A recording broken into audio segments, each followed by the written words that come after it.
Hello and welcome to the finale of Let's Play Final Fantasy VI Pixel Remaster. This is your ever-lovable host Shadowblaze730, and let's see if we can finally put an end to Kefka's madness. Yes, as you can see, this is going to be an unbelievably long episode. The longest episode I've ever produced. Oh, here he is. With our three parties combined, we plan to stop this monster from destroying the planet. Friends? I don't think we're on that kind of basis there, Kefka. Oh. Well. Yeah. That's a good point. That's the thing about Kefka. He's kind of like, I've always compared him to basically the Joker of Final Fantasy. It's not about control or power or anything so tangible. He just wants to watch the world burn. Literally. Yeah.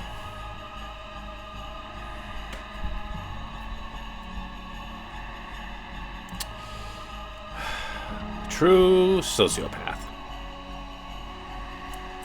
And you remember, this is way pre-Heath Ledger Joker. This was... oof. Personally, I feel, in a way, maybe Heath Ledger may have been a Final Fantasy VI fan. I did some research on Kefka because I see a lot of those same tendencies.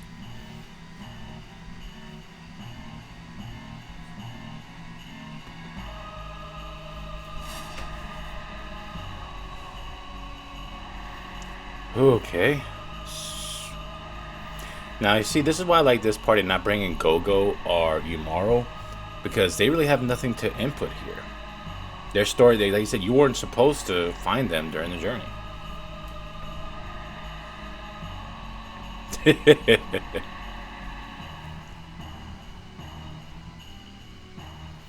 I mean, all of them have a reason to fight you, Kefka.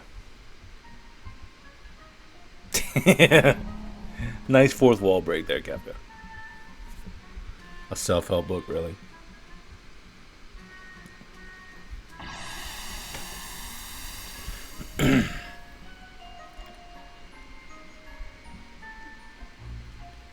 Come on, man. What are you gonna do? Kefka, will you stop blowing things up? That was just completely unnecessary. So you're just firing off beams just because you're angry? Well, yeah. Doesn't mean you're supposed to use it. The dirt. The worms inside of the dirt. Yeah. I always thought this was a cool scene where he literally creates a peak for himself. Whee!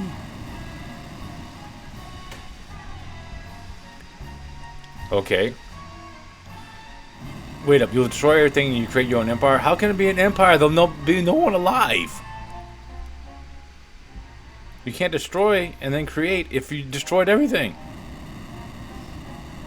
It'd be just the empire of you, and then what?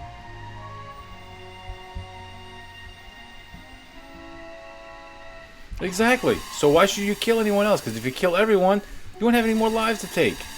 Think of it that way. Stop it! Such a conundrum, Kefka. Sure, blow up the whole planet. Then what you'll have? Just you. Yes.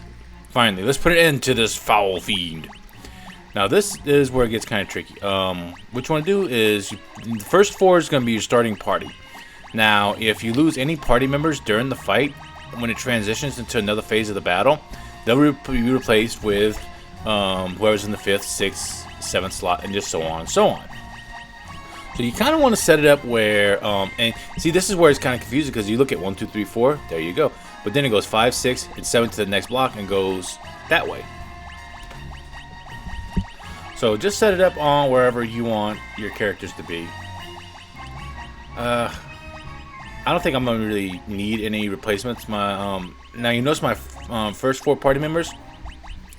I have Sellies with the safety bit, and of course Shadow and Realm with the memento rings. Mainly because there's a part of this boss battle that has an instant death spell, but we'll get to that later. First things first. First part of the fight in one of the most epic boss themes of all time. Uematsu's masterpiece, Dancing Mad. First stage. Basically, this is hell. First polarity, he'll just change positions, so now we're all in front. Kind of sucks, but it's alright. Oh, the music in this freaking fight is so epic. Let's get haste on everyone. Not that we really needed haste on everyone. We have miracle shoes on those two, but I want to get haste on everyone else just to get it going. Alright. Now this boss has 3 parts, as you can see, head and both his arms, different parts. Ooh, look at that. Go freaking dice roll. Yeah. Shockwave can do a little bit of damage, but with the miracle shoes, we should negate that. That's why I like having 2 casters here, just in case things go really sour. And plus I can just keep flaring.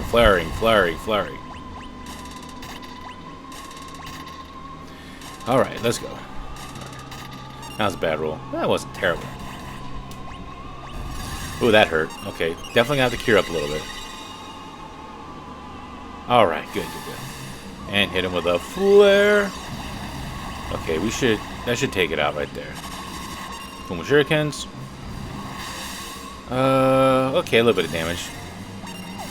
Steal some MP back for Realm. Fight's doing pretty good. Yeah, I think this should do it right here. Oh. Okay. Guess he's not dead. Man, this statue's arms have... Well, there he goes.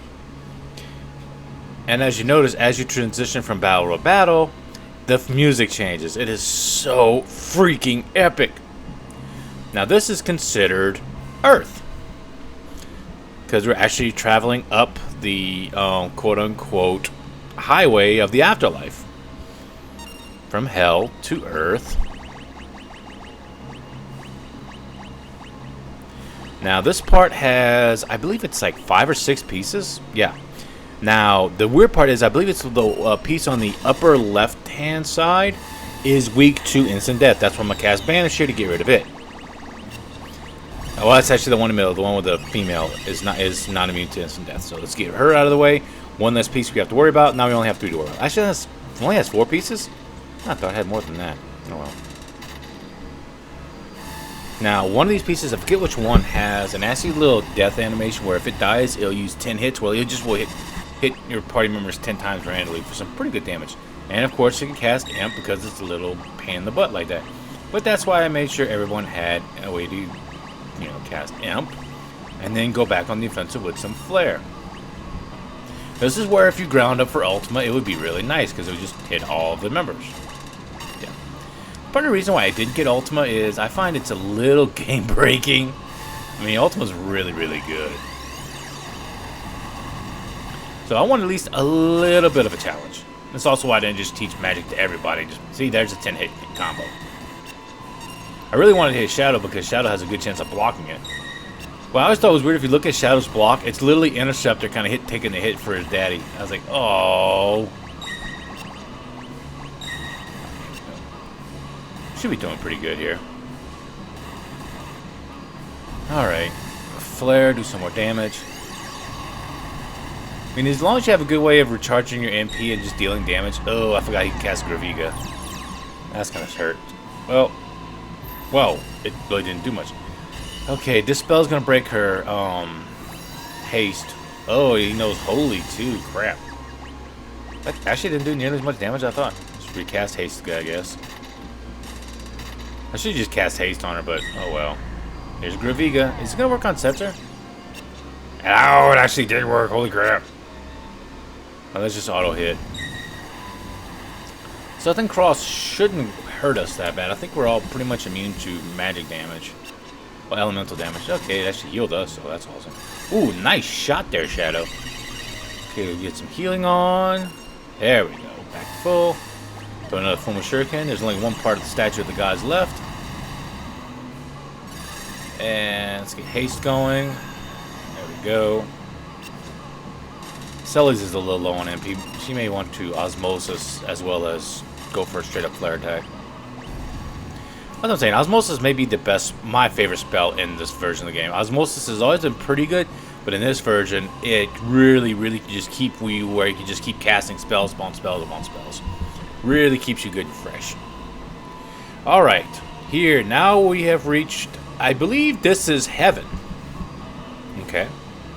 Or some people may call the bottom part purgatory and this earth, but I think the last part was earth and this would be heaven. Now, this is the part that has the instant death whenever one of the parts of the statue dies. I believe it's the top part. There's only got 2 parts to this fight. Alright. Just keep pouring on the damage. Keep pouring on the damage. Do whatever abilities you can really deal with damage. But be careful. Now, if it hits Setzer, it could be really bad for me since, like I said, I'm limited in my protection from instant death. But, like I said, it's a 25% chance that he actually hits Setzer, and a 75% chance that it's going to hit somebody that is immune to instant death. So, there we go. We should be okay. Okay, come on. We almost got this. Just please excuse my puppies. Okay, we got the top part down already. Yeah, it's just the bottom part. The bottom part's the one that casts. And it can cast Meteo, but okay, Shadow took a hit. Yeah, but watch, it's gonna use its. I think it's about time for its instant death. No, we just blocked Meteor. Oh, I hit Meteor again? Oh, come on! Oh, come on! That sucked. Yep, repose. That's its instant death. It hits realm. Great. All right. Well, three forms are dead. We've ascended from heaven into the realm of the gods. Or more importantly, the god of magic. I'll be quiet for this scene.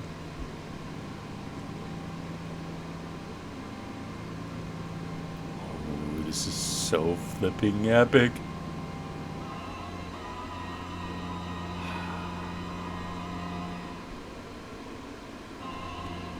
Time for the epic battle against the god of magic himself. He's in a one-winged angel. He's a two-winged angel. Ooh, gives me chills. I love this part. The most epic boss battle. I'm gonna kick your freaking butt, Kefka. There we go. Set up the damage, but more importantly, watch him because his first move is really gonna suck. Okay, throw Imparson for max damage. Oh wow, I thought I was gonna do quad 9, but okay.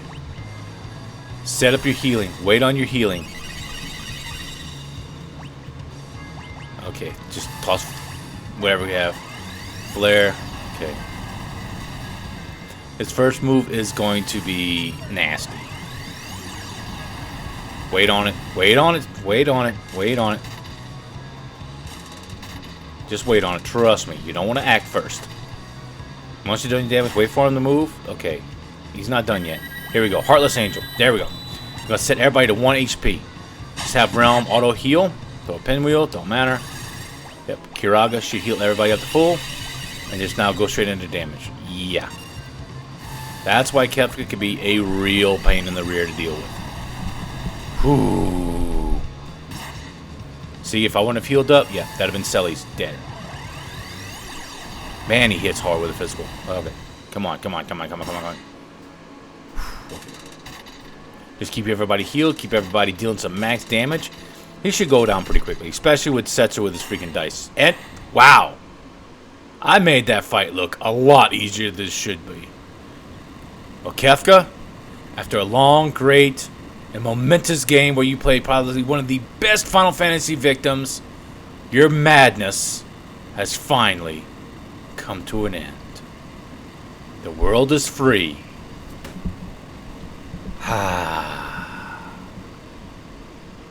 Time for your evil to fade away. Well, folks,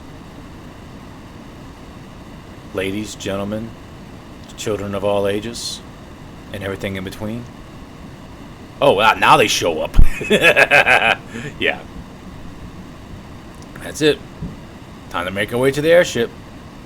But what the heck's going to happen to Terra now? I mean, there's no more magic in the world with the destruction of Kefka and the statues. Yeah. Wait, if the Magicites fade, what's gonna happen to Terra since she's half Esper? Oh, yeah. That's a very good question. Are we gonna have to sacrifice our first true friend that we got in this game for the safety of the world? Well, let's find out. Cue the extremely long ending sequence. Oh boy.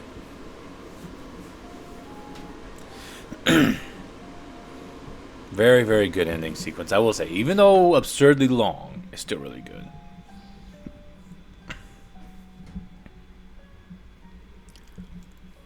No, I love how it's just the pages of a book turning. There's such good symbolism here. And it really even did that in the SNES version. I mean, it was so high tech for the time. The graphics were just so good in that. And that's hard to say. For most JRPGs, graphics weren't really an issue, but 6 definitely had it in spades.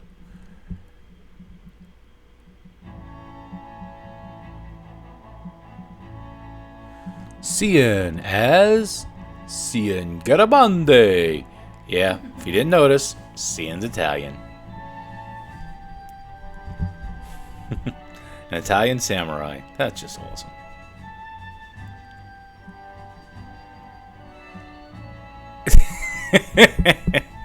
Yeah, even toward this part of the game, he still hasn't mastered technology. It's like, how should I do this? And he ponder? I'll just step on it. Oh, okay. This is also a nice little thing I think they did at the end, where every character gets some kind of, you know, finiteness in their story, or you get, you know, their story finite. Setzer as Setzer Gabbiani. Man, there's a lot of Italian names in this. Huh.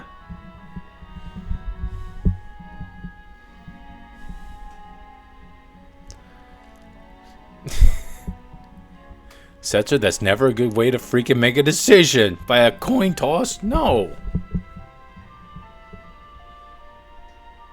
So you just flipped a coin and the coin happened to be right and we survived.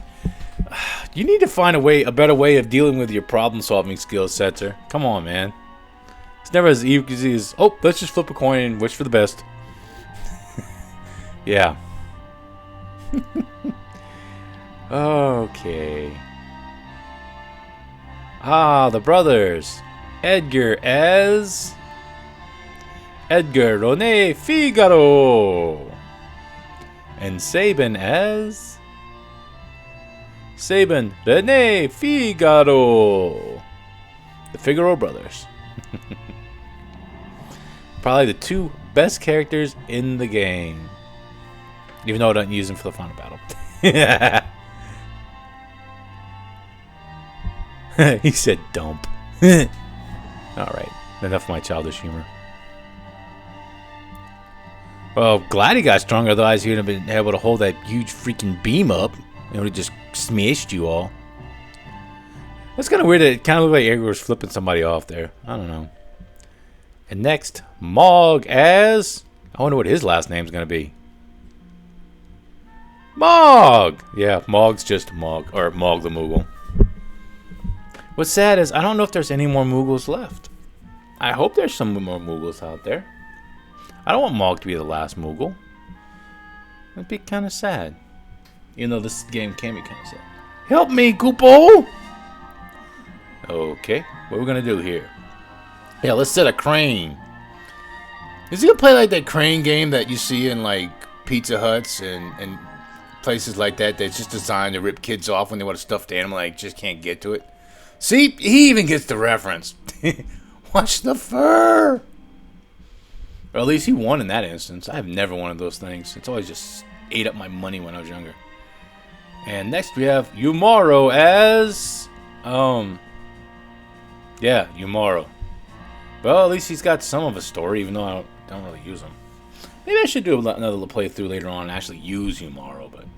I just find that, you know, not being able to gain Esper bonuses, and you get them so late in the game that, you know, you can't control them. And I'm a bit of a control fanatic. But anyways. Wait up. Is he doing something remotely useful with his strength? So if we didn't get Yumaro, would we have been able to escape this? Huh. I never quite mentioned that. Oh, here's our other bonus character, Gogo, as... Gogo.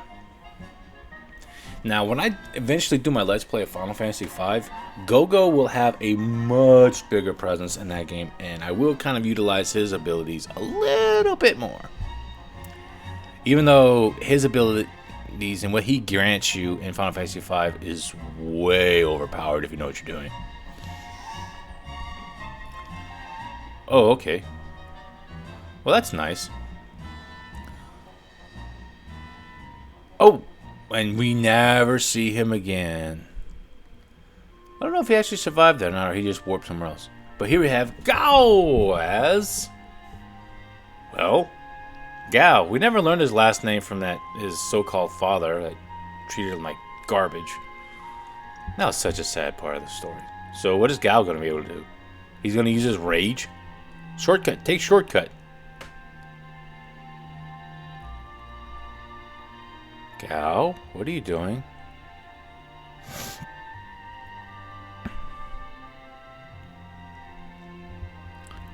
Shortcut. Take shortcut. Okay.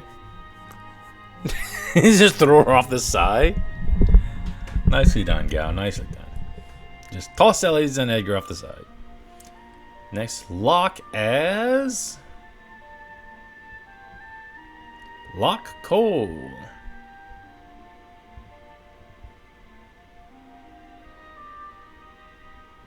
And Celes as Celes Shere.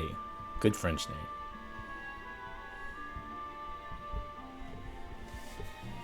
So, how are these two gonna participate and have some kind of finality in their story? Come on, Celes, hurry your butt. Whoa! You forgot his not his handkerchief. Wow. His headband. Whoa! Locke, go save her. Oh, really? This trope again? Of course. Locke saving the ever-present damsel in distress. I mean, Celes should not... Okay, I get it. I get the trope, okay? But at that time, especially in the 90s, it was getting a little overused. You know? Unfortunately, nowadays, it's kind of underused. So it would be nice to see that come back a little bit, but not to the point where, you know, any trope is good until it becomes ever-present, in my opinion.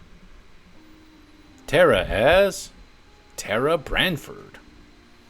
Now, I don't actually understand. How did she get a last name whenever she was basically raised by the Emperor Gestalt? So was Gestalt's last name Gestalt Branford? Because we knew her mother as Madeline or Madonna in the other versions, but we never learned her last name. And how would she have even known her last name when she was taken away as a babe?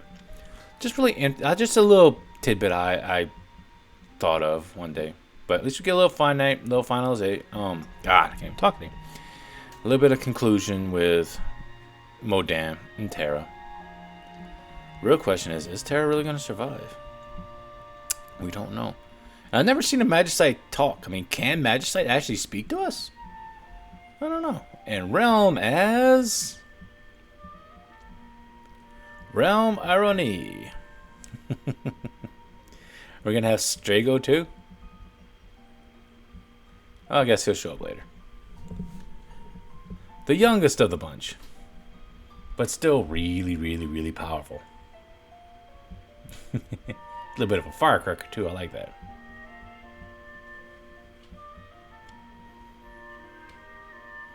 Ooh. Anything but that.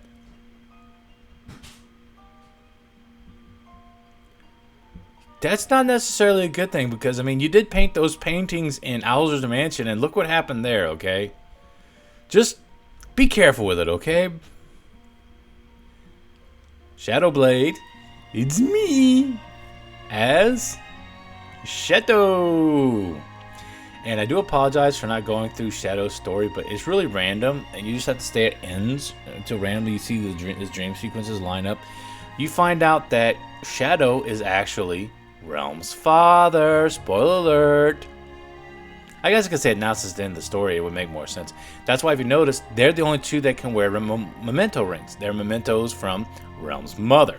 That's why both of them are because they're actually family. That's why Interceptor took so kindly to her and took with her so easily.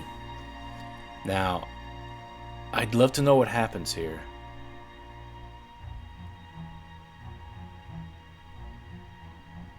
He just stays there. And the question is, does he die there? I don't know. But Strago as Strago Magus. Magus?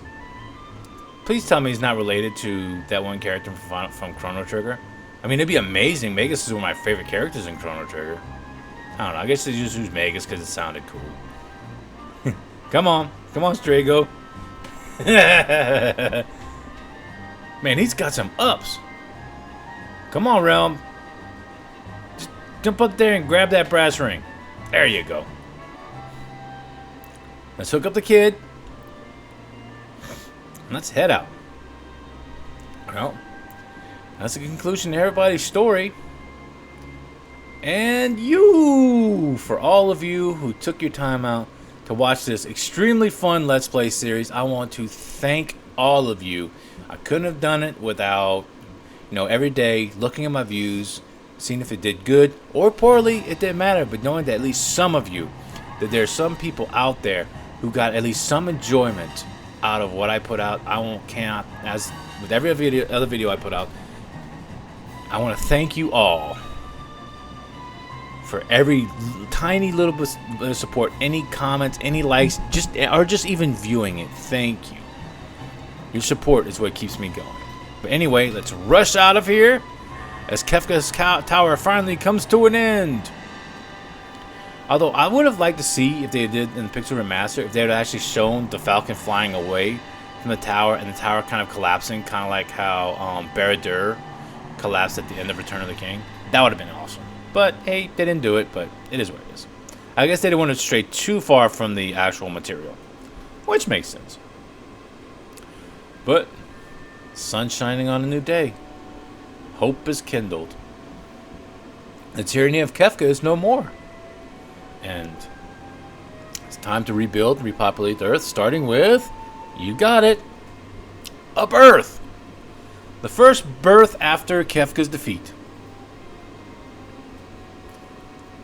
Yep, don't give up, Katerin. Nope, because we got a baby.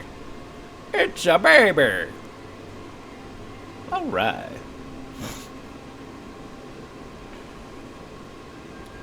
So, not yet.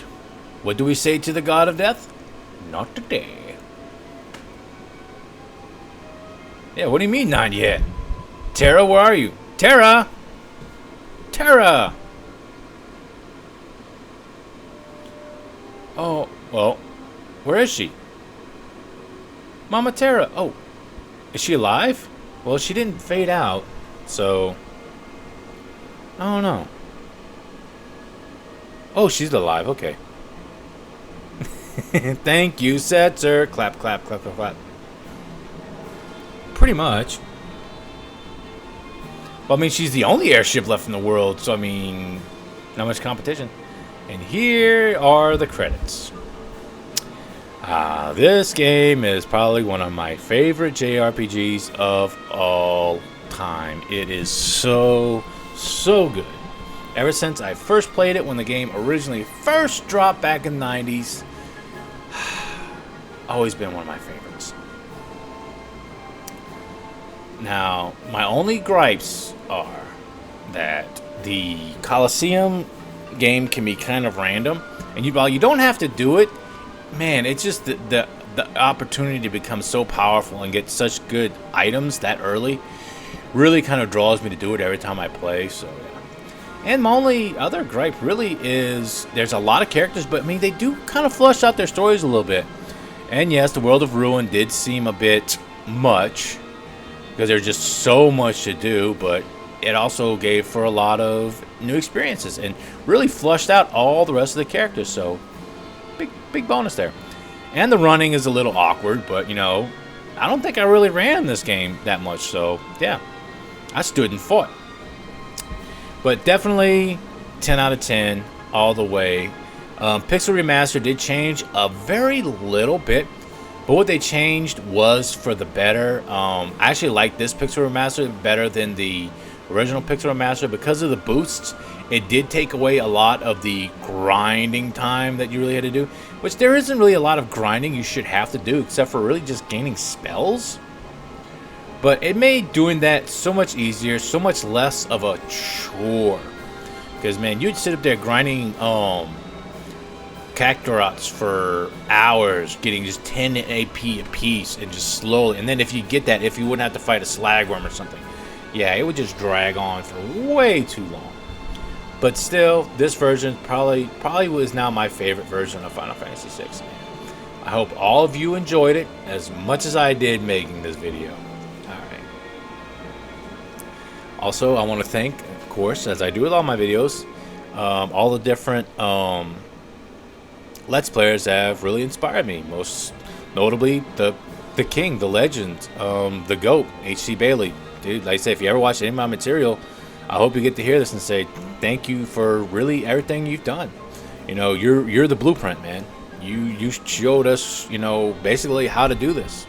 So, thank you for getting me through many of games that I never could have gotten through. You know, your tactics are tip of the spear, man. Next up, David Vink. Dude, you're the heart. You're the soul. You know, you're a great representation. Can't say anything bad about you at all. Really also inspired me to start doing this because, you know, I saw that if you put just a little bit of effort, that one day maybe I can get as popular as the big guys. If not, hey, I'm happy where I'm at now. But you gave me hope for becoming a better content producer. So, once again, thank you. And last but not least, Nintendo Capri-san, Tim. Dude, you're just awesome. You know, every time I watch your videos, you're so dadgum entertaining and real. So, thank you for just being Tim, and I hope you just continue on, you know. Yep, once again, thanks to all of them and all the other content producers that I can't really think to name right now. But yeah, thank you to all my subscribers, followers, once again, anybody who took their time to watch my videos. Thank all of you. And thank any of my future viewers who watch this and subscribe and or just watch it, you know. Thank all of you. It's much appreciated. Man. This is a long ending sequence. Yeah. Now, as per usual, I will be taking about a week off before my next Let's Play. I have done 2 playthroughs of it, so I should have this one done pretty quick. It's going to be an action RPG, kind of in the vein of Legend of Zelda, but it's not going to be a Zelda game. I will say that. I am working, though, on, since with Nintendo Switch, they have recently released on the Game Boy online play for the 2 Oracle games. I am working on those, but I can't give any definitive dates because those games are a lot longer than I remember. But I am trying to get some playthroughs, trying to get a little experience on it because, you know, I've noticed that all of you really like my Zelda Let's Play, so I want to give y'all some more Zelda content. I'm also reconsidering replaying through Link to the Past, since it was at an earlier time where I really didn't have a fan base really set up. So see if I can get, you know, a little bit more exposure with that. I don't know. I mean, the world just has no limits. Is the baby here? Oh, she had the baby. Oh, little bambino. I wonder what we're going to name it. Oh. New life, new possibilities, new hope. You see, that's what I think the whole entire basis of this game is. Hope. Whenever the most, like I say, it takes you down this road of the most disastrous, most destructive time, the entire world ending, everything being destroyed, all hope being lost, to a point now that it's here. Hope has returned. Hope of a rebuilding, to getting the world back to the way it was. You know, that humanity, no matter how difficult the situation, no matter how badly the world has turned out, we, as long as we have hope, can turn it all around and get back to better. We need a little bit of that in this world. There's not enough hope in this world, I find. There's way too much fear. Too many people afraid.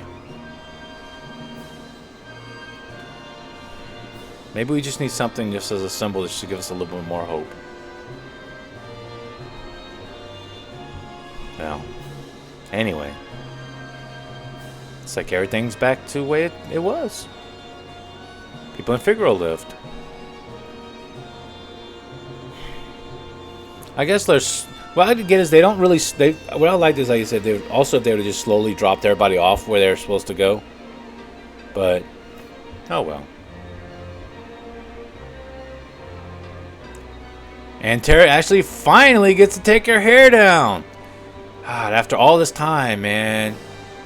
That must feel so refreshing, having that hair tied up in a freaking ponytail for how long now?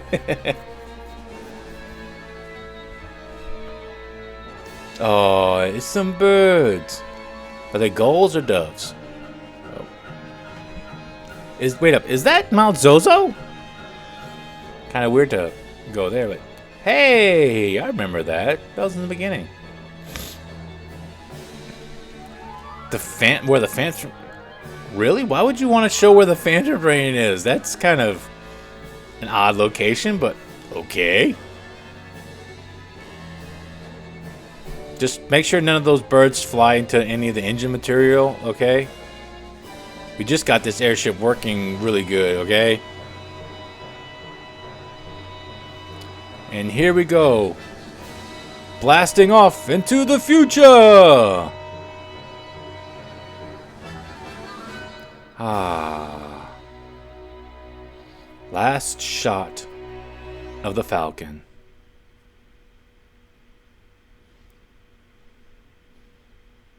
And here is the end. Once again, I want to thank all of you for viewing my material. This is your ever-lovable host, Shadowblade730. If you like my content, please like, share, subscribe, maybe throw in a comment or two. And I will see you all next adventure. Have a nice time, folks. Hopefully I'll get my next Let's Play up ASAP. Take it easy.